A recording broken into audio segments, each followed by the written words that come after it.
In recent years, academics and activists have increasingly begun substituting the word racism with terms like whiteness, white privilege, or white supremacy. This makes it clear that they see racism as being exclusive to white people, and furthermore, that guilt is not determined by what is said or done, but rather being born white. If someone attempted to guilt you for being white, you might laugh at them and tell them to go away. And that's why these ridiculous concepts that the majority reject are instead targeted at a captive audience who don't have the life experience to know when they're being misled, and who can be punished for speaking back. Yes, children are often the main targets of these anti-white theories through schools which seek to instill white children with a sense of guilt and make them feel ashamed for being white. Here are some examples of how this is being done. Several schools in New York have implemented what they describe as a novel approach to fighting discrimination. Under the program, children as young as 6 are separated by race into 2 rooms named affinity groups. One room for the white students, the other for non-whites. In the room of non-whites, the students are heaped with praise, told to feel proud of their race and given treats such as cupcakes. But as for the white students, they are scolded, told about their white privilege, about America's history of racism, and of course no treats are awarded to these children.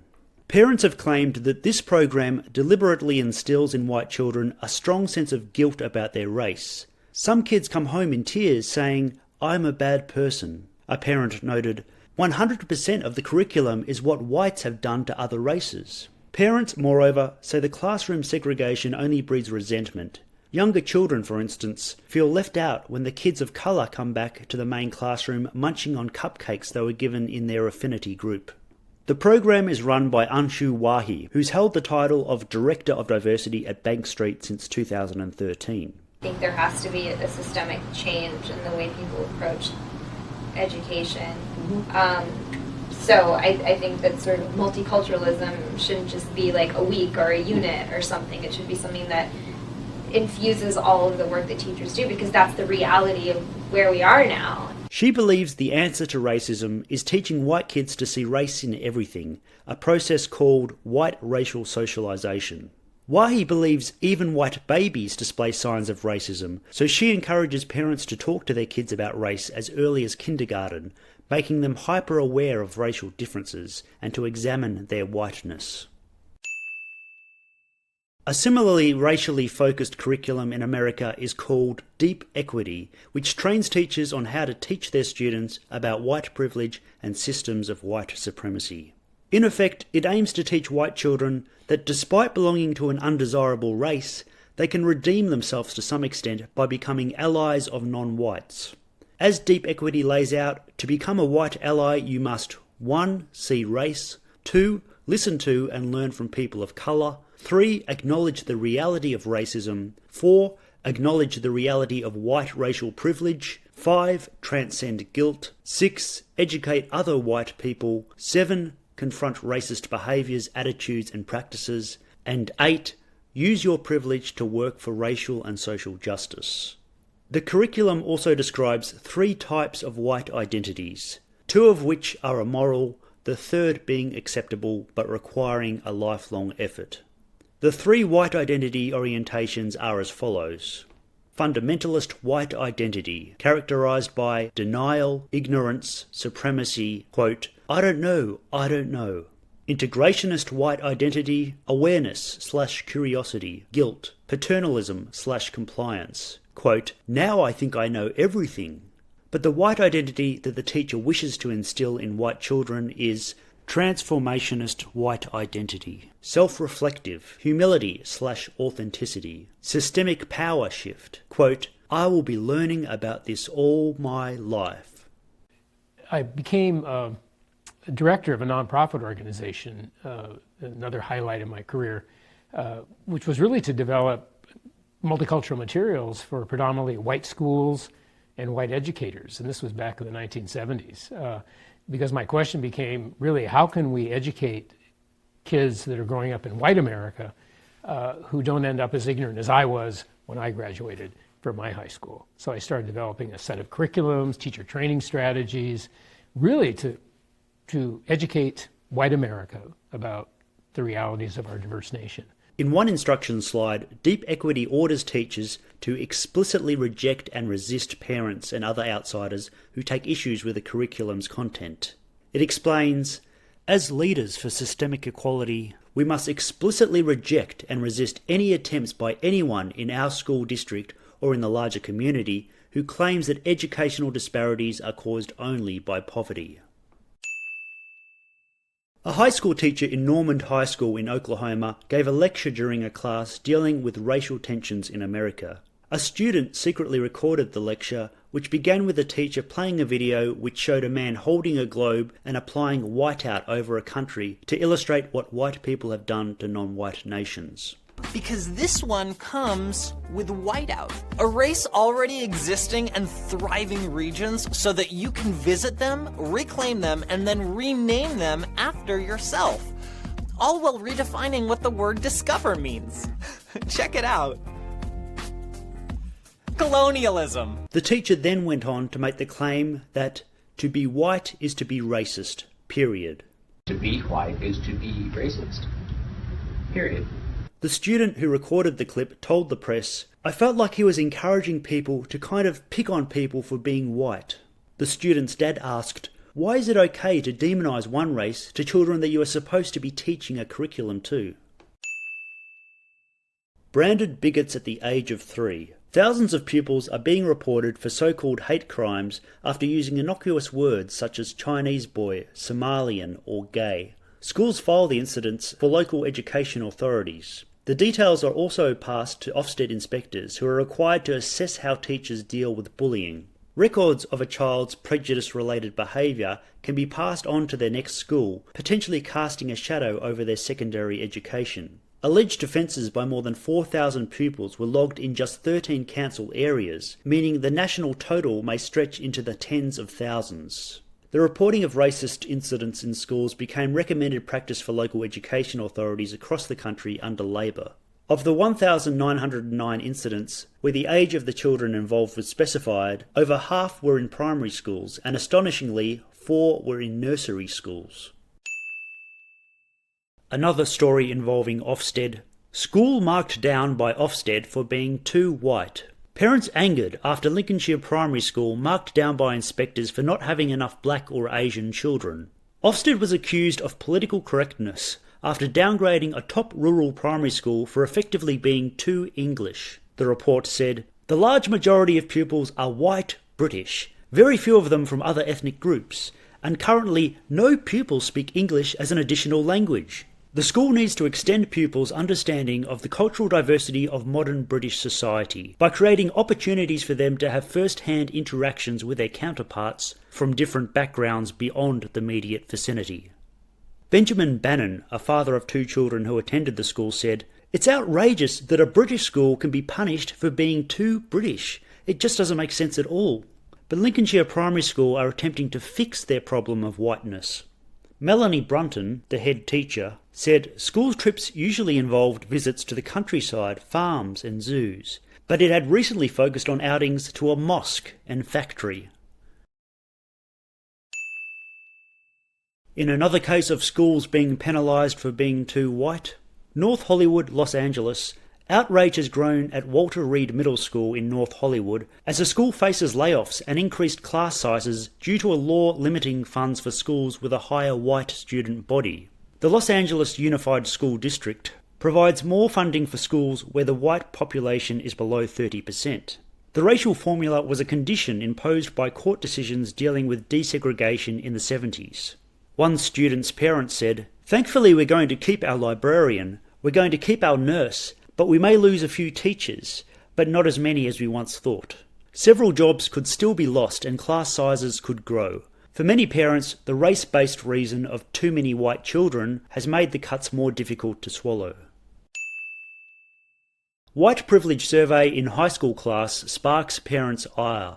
A high school in Oregon is coming under fire from some angry parents after students in one class were assigned a white privilege survey. Students were asked to respond to statements such as, "I can be late to a meeting without having the lateness reflect on my race. I can choose blemish cover or bandages in flesh colour and have them more or less match my skin.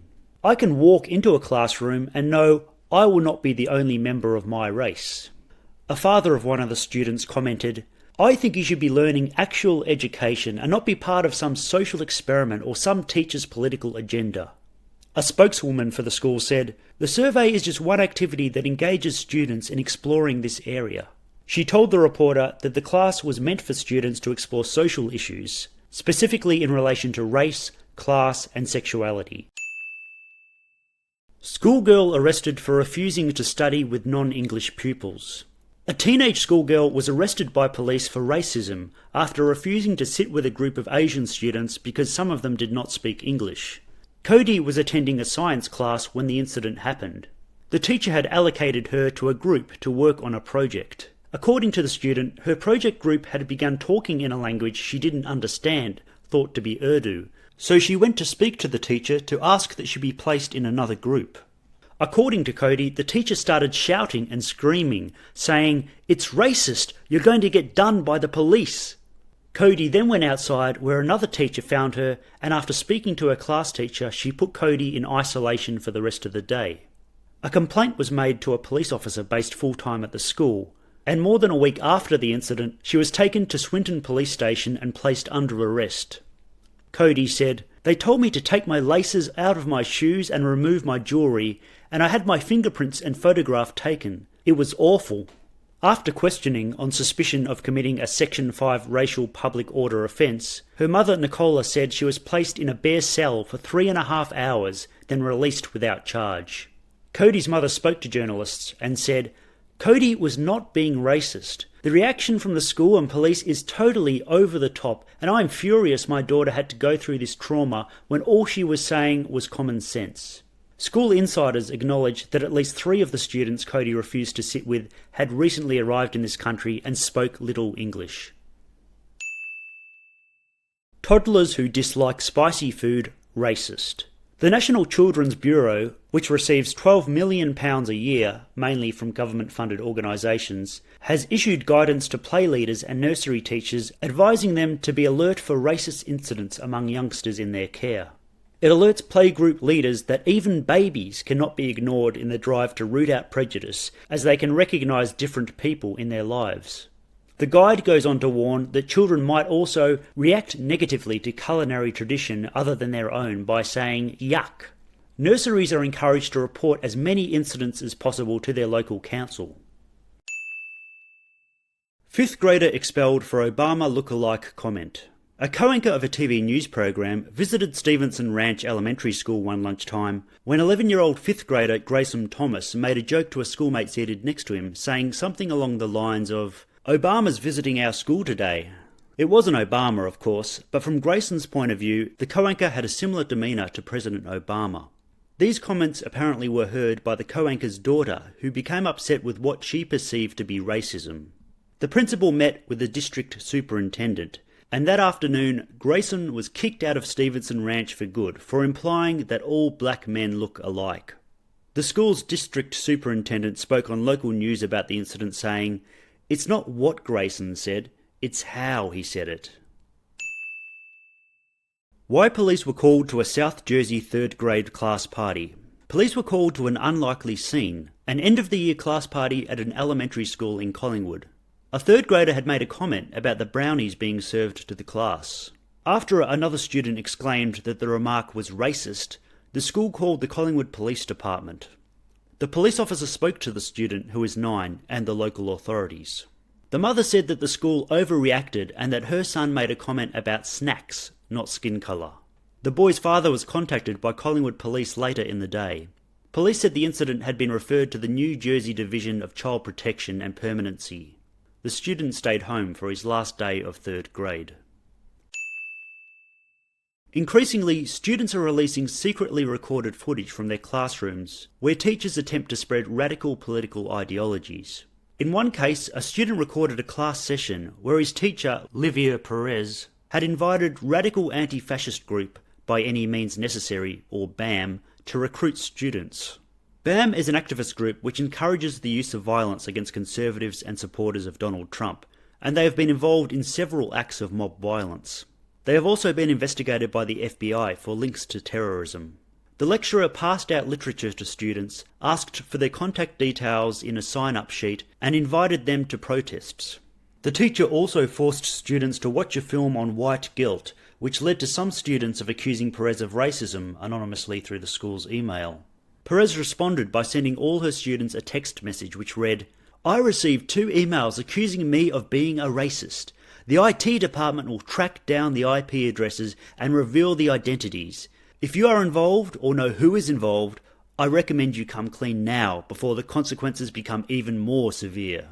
Reportedly, Perez had a white student suspended for allegedly sending the email, and on returning to his class after the suspension period, Perez yelled at him saying, "No, get out," and told the rest of the students that the administration is taking care of him and his future teachers will know him and he will be watched. While it's irresponsible for Livia Perez to invite by any means necessary to recruit students, it might surprise you to learn that the leader and spokeswoman of BAM is herself a middle school teacher. Militant public school teacher took students to Antifa protests, lied about absences, records show. Yvette Falaka has a long history of documented workplace misconduct. Court documents show the California public school teacher arrested earlier this week on suspicion of battery and resisting arrest has since 2009 racked up a list of fire-worthy offences, including recruiting students to participate in protests facilitated by the militant left-wing group By Any Means Necessary, and transporting them to protests without permission in her personal vehicle. Falaka is an outspoken leader of BAM, an arm of the violent self-proclaimed anti-fascist group Antifa. Falaka solicited students to participate in protests and took them on unauthorised field trips to political rallies in her own car, often without proper parental or school permission. Falaka received several reprimands, yet continued to engage in behaviour the district said could be grounds for dismissal. The documents also show the district's concern that Falaka's behaviour was an opportunity for her to indoctrinate students and use them to support her own political agenda. The letters detail how Falaka lied numerous times about sick and personal leave, using the time instead to attend political protests. These articles are just a fraction of the many examples of anti-white indoctrination in schools, and no doubt countless more stories go untold. One thing to consider when hearing these stories is what would be the likely reaction if the races were reversed. If the case was that teachers were separating white and non-white students into different rooms and disparaging the non-white children while rewarding the white children with cupcakes. If a teacher was secretly recorded telling his class that to be black was to be criminal, period. If Ofsted had marked down a school because it had too many brown students, or if a school was stripped of funding because it didn't have enough white students. If police arrested a Pakistani student because they didn't understand English, or if they were called on a 9-year-old student because he made a comment about crackers when a food tray was brought out. What if teachers were demonising the non-white students and speaking of black and brown people in exclusively negative terms? No doubt, if this was actually the case, it would be used as undeniable evidence of systemic racism and oppression of non-whites. People would consider it the epitome of evil to submit an innocent child to this kind of psychological abuse based on their race. There would be no rest until every imaginable avenue was taken to eradicate the injustice. So should we feel any different when the victims of racial abuse are white children? Or is it acceptable to demonise a child for their race so long as they are white? Well, according to many figures of authority in the institutions, the answer is a resounding yes. But not only do they view it as acceptable, to them it is essential.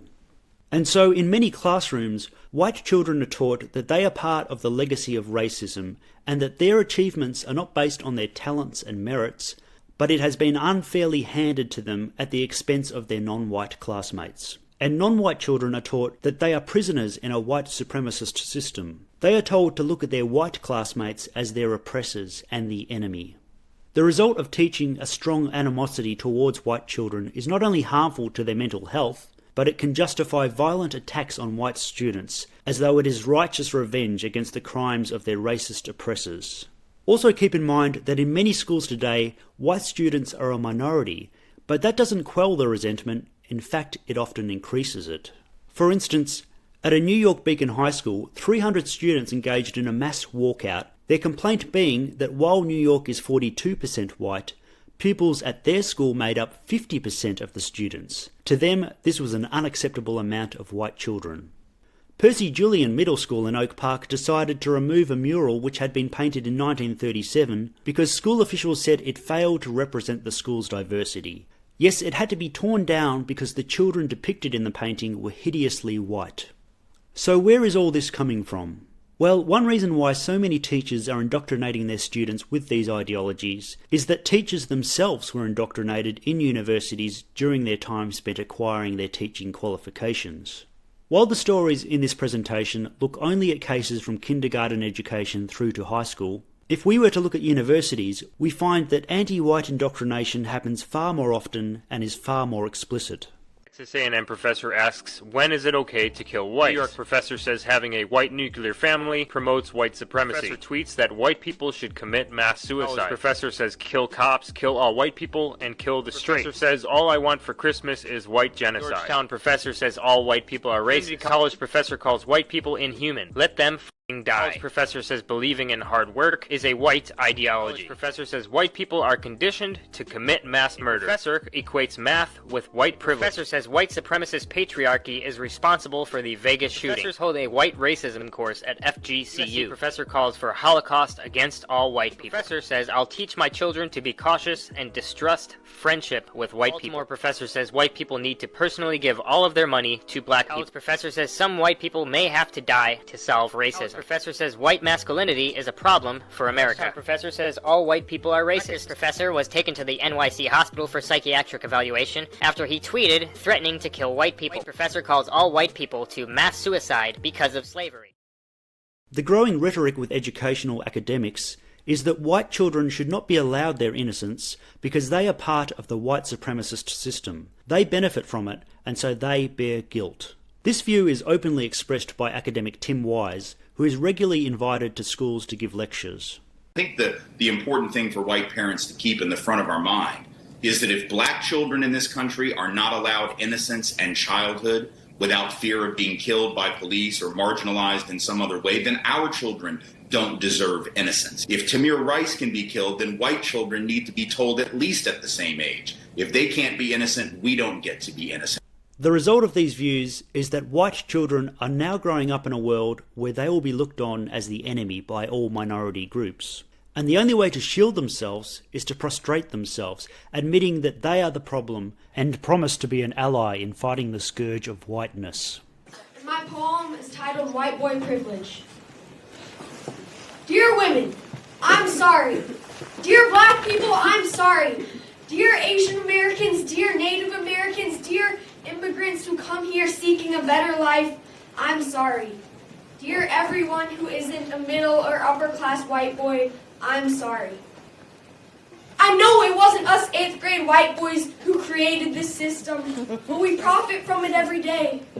We don't notice these privileges though because they don't come in the form of things we gain, but rather the lack of injustices that we endure. And I hate being white. I do. I really hate it because I'm told on a daily basis that I'm a racist because I'm white. So what can be done about this issue? Well, some parents who are concerned about political indoctrination have moved their children to different schools. Those who feel most strongly might have opted for homeschooling. But this isn't always possible, and in some places it might not even be legal. And while you might find a way to shield your child from indoctrination, millions of children will still be submitted to these messages, which no doubt will eventually end up affecting your child. And so it's important that parents play an active role in their child's education. Teach them to recognise when a teacher is being anti-white, and keep the lines of communication open so they can report incidents back to you. Also important is to reach out to other parents who share your concerns and make it known to school administration that no amount of white shaming is acceptable. If you become a member on a school board, or if you're able to volunteer for the school, your words will have more weight. If your child is submitted to anti-white abuse, keep detailed records of the incident, and if it can't be resolved, you may decide to share your story with a sympathetic local reporter.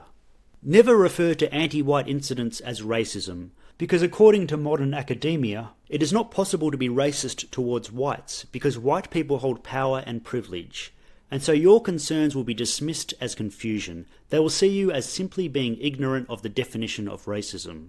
That's why it is important to call it what it is, anti-white, and put the onus on them to prove that they are not being anti-white, and they are not demonising our histories, our cultures, our people. And the most obvious way to expose the bias is to ask how it would be received if the races were reversed. We must make it clear that this form of psychological warfare, being waged against the most vulnerable members of our society to make them feel guilt and shame over their racial identity, will not be tolerated.